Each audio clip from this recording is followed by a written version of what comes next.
মই কৰিমগঞ্জত প্ৰায় 8 বছৰ আছিলোঁ তাতে এটা বৰ ধুনীয়া লাইব্ৰেৰী আছিলে বিবেকানন্দ লাইব্ৰেৰী বুলি এইটো ৰামকৃষ্ণ পৰমহংসৰ অনুষ্ঠানৰ লাইব্ৰেৰী তাত দেধাৰ কিতাপ ভৰ্তি ধুনীয়া ধুনীয়া কিতাপ তাত এডমিশ্যন দি দিছিলে সানডে যেতিয়া টাইম পাওঁ তাত যাওঁ 3-4খন কিতাপ লৈ আহোঁ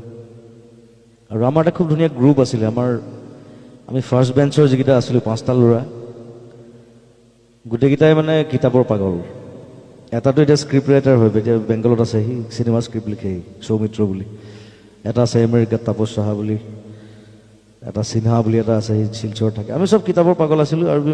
আমাৰ সেইটো অভ্যাস আছিলে যে আমি কিতাপ এক্সচেঞ্জ কৰোঁ যে মই এখন ল'লোঁ এখন পঢ়িলোঁ আকৌ তাক দিলোঁ তাৰ পৰা এখন ল'লোঁ সেই বস্তুবোৰ আজিকালি নাইকিয়া হৈ গ'ল গতিকে সেই অভ্যাসবিলাক গ্ৰ' কৰিব লাগে আৰু সেইকাৰণে কিতাপ পঢ়াটো উচিত কিতাপ কিনাটো উচিত